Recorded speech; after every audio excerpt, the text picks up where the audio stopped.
नमस्कार साथियों, बदाला प्लेटफॉर्म में आपका स्वागत है। वरिष्ठ अध्यापक प्रथम प्रश्न पत्र सामान्य अध्ययन, जिसमें अपना टॉपिक चल रहा था अपवाह तंत्र, जो अपना रिवर सिस्टम है। अपन ने उसमें देखा था लूनी नदी का अपवाह तंत्र देखा था, साबरमती और माही नदी का अपन ने स्टार्ट किया था। तो माही नदी, जिसको दक्षिण की गंगा, आदिवासियों की गंगा, वागड़ की गंगा के नाम से जाना जाता है। माही नदी जो उल्टे यू आकार में बहती है, इसका जो अपवाह है, अपवाह क्षेत्र, वो उल्टे यू आकार में ये बहती हैं और 23.5 डिग्री उत्तरी अक्षांश कर्क रेखा को ये 2 बार काटती हैं माही नदी। तो देखते हैं माही नदी का ओरिजिन कहाँ से होता है, उद्गम। तो माही नदी जो है धार जिला MP, अमरोरू की पहाड़ियाँ वहाँ पर हैं, एक महद झील, यहाँ से होता है माही नदी का उद्गम। और ये राजस्थान में प्रवेश करती हैं खादू गांव बांसवाड़ा से, ये राजस्थान में प्रवेश करती हैं और फिर बांसवाड़ा में माही बजाज सागर बांध बना हुआ है। इसकी लंबाई 3109 मीटर है। फिर आता है ये कर्क रेखा को 2 बार काट रही है। कागदी पिकअप बांध बना हुआ है बांसवाड़ा में, और कड़ाना बांध गुजरात से होते हुए ये खंभात की खाड़ी में विलीन हो जाती हैं। ये जो माही नदी है वो डूंगरपुर बांसवाड़ा की सीमा भी बनाती है। डूंगरपुर बांसवाड़ा की सीमा बनाते हुए ये गुजरात होते हुए खंभात की खाड़ी में ये विलीन हो जाती हैं। फिर आता है सोम नदी, बिछीमेड़ा की पहाड़ियाँ, ये उदयपुर में है। तो सोम नदी का उद्गम होता है बिछीमेड़ा की पहाड़ियाँ से। तो ये सोम नदी इसकी सहायक नदी है। फिर आता है गोमती नदी, ये सोम नदी की सहायक नदी है। और छोटी सादड़ी से जाखम नदी का उद्गम होता है और जाखम नदी की सहायक नदी है करमोई नदी। तो ये सब नदियाँ जो हैं सोम, गोमती, करमोई, जाखम, ये सब आकर के यहाँ पर मिल जाती हैं माही में। और सोम, माही, जाखम, इन तीनों का एक त्रिवेणी संगम बनता है। कहाँ पर? डूंगरपुर में बेणेश्वर धाम, जिसे आदिवासियों का कुंभ कहा जाता है। क्लियर? तो इससे ये जो माही नदी है इसकी सहायक नदियाँ कौन कौन सी हैं? सोम, गोमती, करमोई, जाखम। और सोम नदी की सहायक नदी गोमती, जाखम की सहायक नदी करमोई। तो इस प्रकार से इसका अपवाह तंत्र जो है वो कंप्लीट होता है। अब आगे देखते हैं माही परियोजना क्या है, माही प्रोजेक्ट। तो माही प्रोजेक्ट जो है वो 1966 का है, राजस्थान और गुजरात का, जिसमें राजस्थान का 45 है और गुजरात का है 55। माही बजाज सागर बांध बना हुआ है बांसवाड़ा में। यहाँ से 140 मेगावाट का बिजली उत्पादन होता है, जिसका उपयोग 100% राजस्थान करता है। वहीं पर गुजरात में 176 मेगावाट बिजली उत्पादन करता है और इसका 100% उपयोग जो है वो गुजरात करता है। अब इसका थ्योरी देख लेते हैं कि उद्गम महद झील, धार जिला MP, अमरोरू की पहाड़ियाँ। माही नदी खादू गांव बांसवाड़ा से राजस्थान में प्रवेश कर रही थी। माही नदी जो है राजस्थान के 3 जिलों से प्रवाहित होती है, बांसवाड़ा, प्रतापगढ़ और डूंगरपुर। यह राजस्थान की एकमात्र नदी है जो दक्षिण से उत्तर और उत्तर से पुनः दक्षिण की ओर प्रवाहित होती है। तो माही नदी डूंगरपुर बांसवाड़ा की सीमा भी बनाती है और गुजरात होते हुए ये खंभात की खाड़ी में विलीन हो जाती हैं। माही की सहायक नदियाँ कौन कौन सी हैं? तो माही की सहायक नदियाँ कौन कौन सी हैं?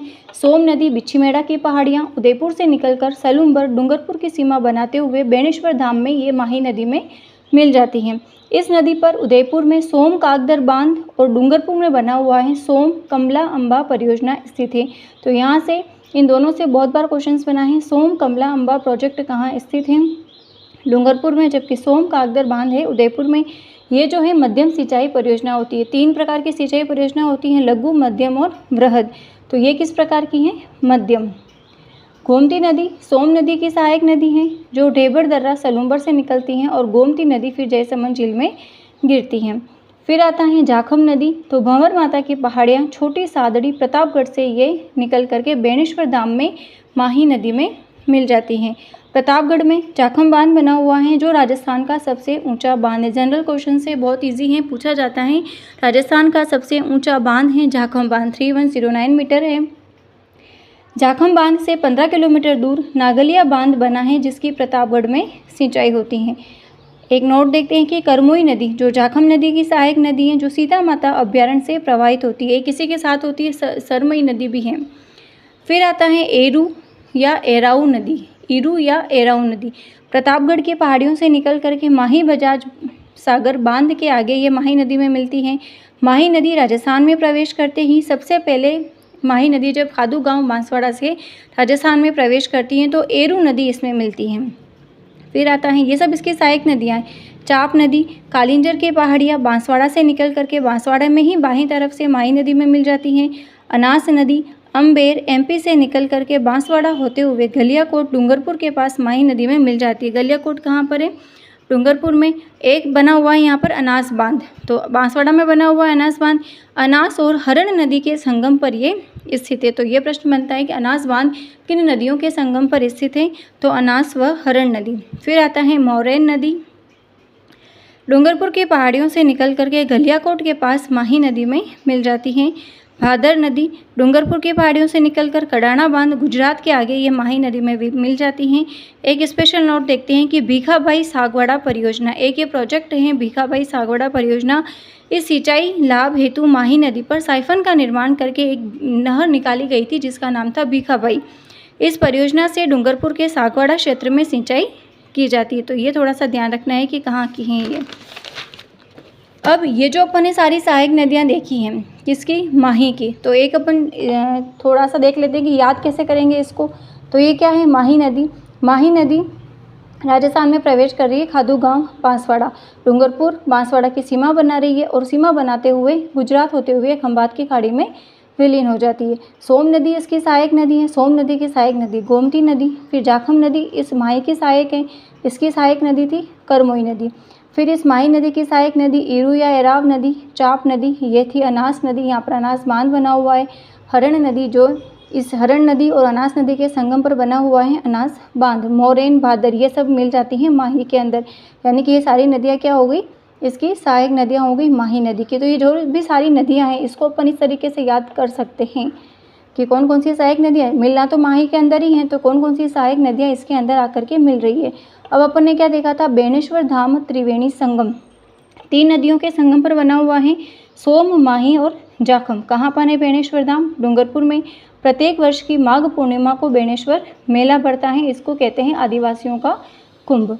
क्लियर? तो अपनी जो माही नदी थी वो कंप्लीट है। फिर आगे एक छोटी सी नदी आती है पश्चिमी बनास नदी। पश्चिमी बनास नदी बहुत छोटी सी नदी है, राजस्थान में इसकी लंबाई सिर्फ 50 किलोमीटर है, कुल लंबाई है इसकी 260 किलोमीटर। तो सिरोही में एक गांव पड़ता है नया सनवाड़ा, यहाँ से पश्चिमी बनास नदी का ओरिजिन होता है। ध्यान रखना बनास नदी अलग है और पश्चिमी बनास अलग है। तो नया सनवाड़ा सिरोही से इसका उद्गम होता है और ये डीसा गुजरात पाटन होते हुए ये कच्छ की खाड़ी में विलुप्त हो जाती हैं। एक आता है मेरा गांव की पहाड़ियाँ जो भी सिरोही में है, यहाँ से सूखली नदी का उद्गम होता है और ये सूखली नदी भी पश्चिमी बनास नदी की सहायक नदी है। तो सूखली सेलवाड़ा परियोजना स्थित है कहाँ पर? सिरोही में। बस अपन को इतना ही ध्यान रखना है इसमें। तो पश्चिमी बनास नदी जिसका उद्गम नया सनवाड़ा सिरोही से होता है, सिरोही में प्रवाहित होते हुए ये पश्चिमी बनास गुजरात के बनासकांठा जिले में प्रवेश करेगी। कहाँ पर? बनासकांठा। कच्छ की खाड़ी में ये विलुप्त हो जाएगी। इसकी सहायक नदी थी सूखली नदी जिसको सीपू के नाम से भी जाना जाता है। राजस्थान का जो आबू शहर है वो सिरोही और गुजरात का डीसा शहर पश्चिमी बनास के किनारे ही स्थित है। तो आज अपन ने क्या देखा है? पश्चिमी बनास नदी और जो माही नदी थी। कल अपन देखेंगे चंबल नदी के बारे में। तो मिलते हैं कल की क्लास में। Thank you.